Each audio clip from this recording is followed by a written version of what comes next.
Hi everyone, this is Dr. Rajitha. Welcome back to Osteology classes. So today's Osteology class is on ribs. So we know there are 12 pairs of ribs which are present on the either side of the sternum and makes the thoracic cage, that is the rib cage it forms. So among these 12 pairs of ribs, the first to 7th rib, first to 1, 2, 3, 4, 5, 6, 7. So first to 7th rib are considered as vertebro-sternal ribs because posteriorly these ribs articulate with the thoracic vertebra, body of thoracic vertebra. The heads of these ribs posteriorly articulate with the body of thoracic vertebra, and anteriorly they articulate with the cartilage, and the cartilage articulates with the sternum. So cartilage along with the rib is called as costa. So first to 7th pair of ribs are vertebro-sternal ribs, and 8th, 9th, 10th, 8th, 9th, 10th, 10th ribs, these are vertebrochondral ribs. We can see all the ribs will join with the preceding rib to form a cartilage. So these ribs are called as vertebrochondral ribs. And last 2 pairs of ribs, here we can see the 11th pair alone on each side. Similarly, there will be one more pair called 12th pair of ribs, which are called floating ribs, and they end up terminally by making a tapering end. So this makes a tapering end, they won't reach up till the sternum, and the ends are covered by cartilage in living. So there are 12 pairs. So now we can classify them as vertebrosternal, vertebrochondral, and lastly vertebral ribs, which are floating ribs. And among these 12 pairs of ribs, the first pair, second pair of ribs are atypical. Third to 9th pairs of ribs are typical ribs, and 10th, 11th, 12th are again atypical. Now let us understand these ribs in detail. So here we can see few pairs of both typical and atypical ribs. So we know from the 3rd to 9th pairs of ribs are typical rib, which shares the common features, and first pair of ribs, these are the first pair, and second pair of ribs, and 10th pair is missing here, and 11th and 12th pairs of ribs, these are atypical ribs. So these 2 pairs, what are there? These 2 are the typical ribs. So first we shall understand the features of a typical rib. So typical rib consists of head, the posterior end consists of a head, and the projection is called tubercle. This is the tubercle, this is the head, and the constricted part is the neck, and which continues to form the shaft. So head, neck, tubercle, and the body is nothing but the shaft. So these are the parts of the rib. So posterior end is identified by head, neck, tubercle. Anterior end is concave, having an irregular depression because it articulates anteriorly with the cartilage. It continues with the cartilage, costal cartilages, and which finally articulates with the sternum or preceding cartilage of preceding ribs.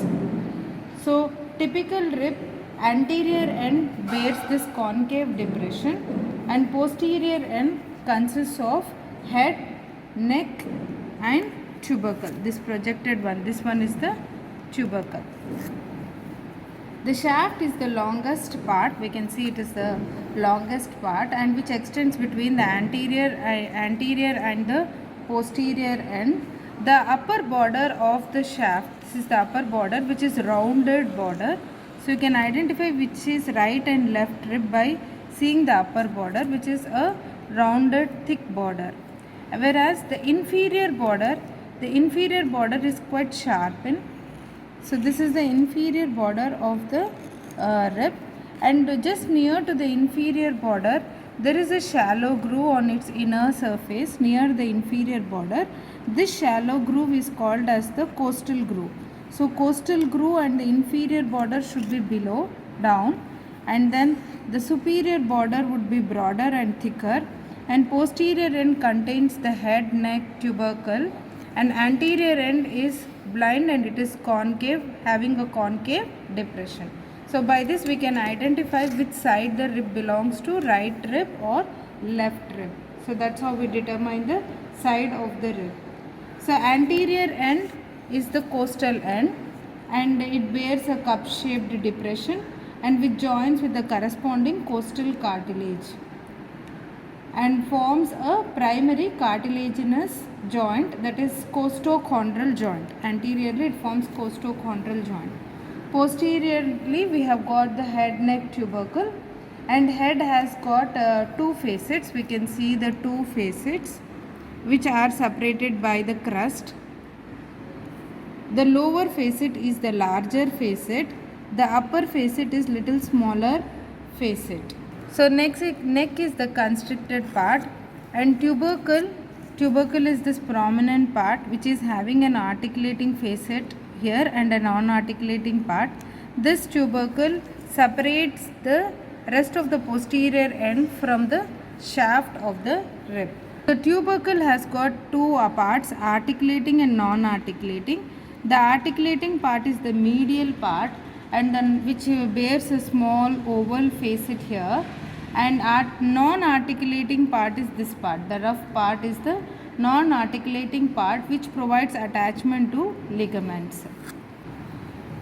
And talking about the shaft is flattened out, containing the superior and the inferior border and outer and inner surface.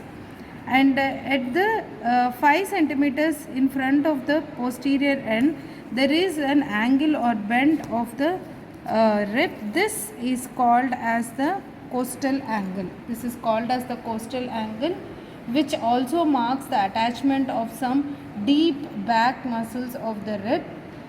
And this is a most important feature. Costal angle usually lies 5 centimeters in front of the posterior end. The internal surface, we know it is concave,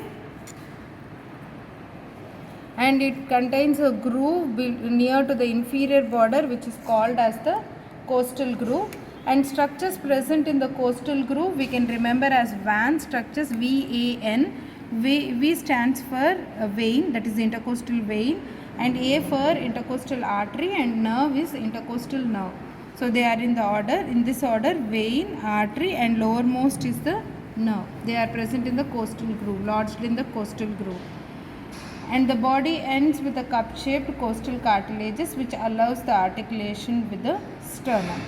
Three main characteristics which are very important to identify a typical rib. One is the costal angle, which I said it lies 5 centimeters in front of the posterior end. So here is the costal angle, the turn of the angle.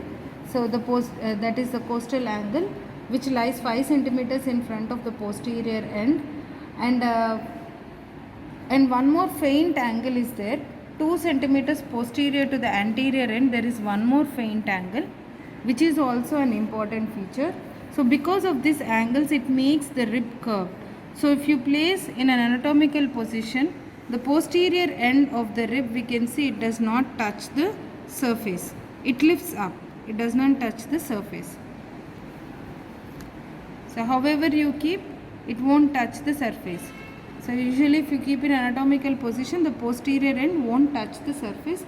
By this you can identify the side of the rib, and you can identify it as a typical rib.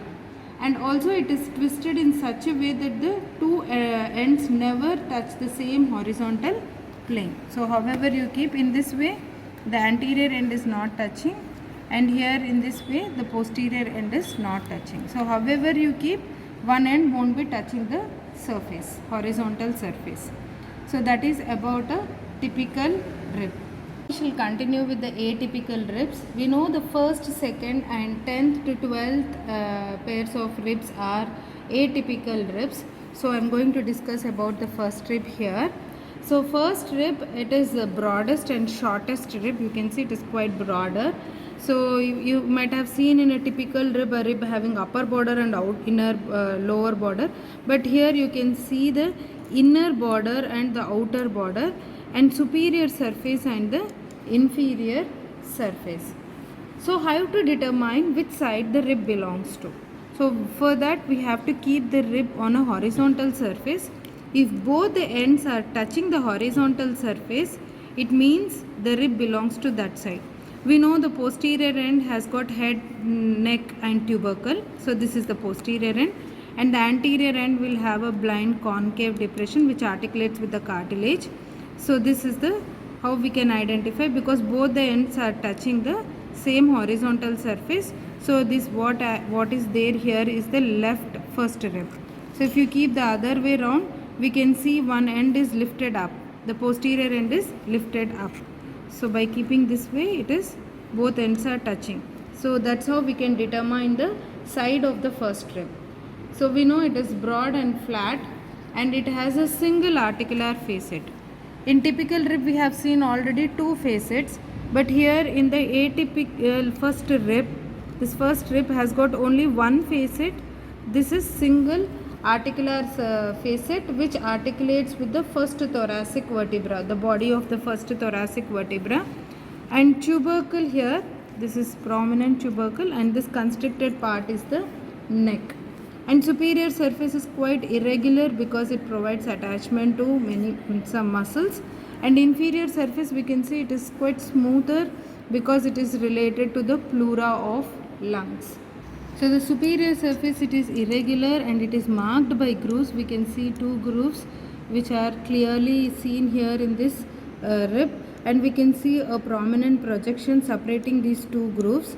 So these grooves are meant for the subclavian vessels. The artery and vein crosses towards the upper limb by crossing the first rib. So these two are the subclavian grooves which are related to subclavian vessels. In between the elevation is the tubercle.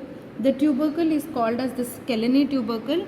So scalenus anterior muscle. The Skelene Tubercle provides attachment to scalenus anterior muscle. Anterior scalene muscle is attached, and tubercle also provides attachment to costoclavicular ligament. So it also provides attachment to costoclavicular ligament. And like a typical rib, there is no costal groove here. So the inner surface is not related to any costal groove. So you cannot make out any costal groove on the inner surface. The costal groove is completely absent in the first rib. And the anterior end is quite larger and thicker. You can see it is quite larger and thicker.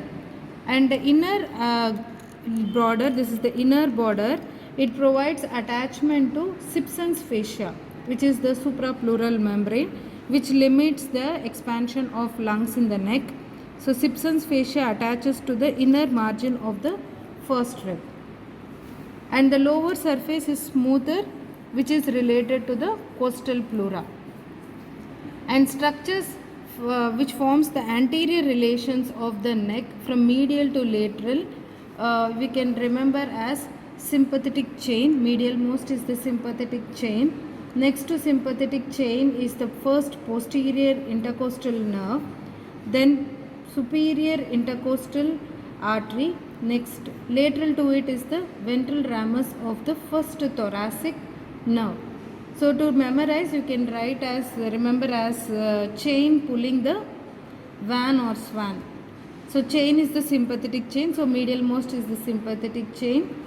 V is for vein, that is the posterior intercostal vein, first posterior intercostal vein. Then A is for superior intercostal artery, and N is the nerve, that is the ventral ramus of the first thoracic nerve. So these are related to the neck of the first rib from medial to lateral side. So now we shall continue with the second rib. Second rib, it is also an atypical rib.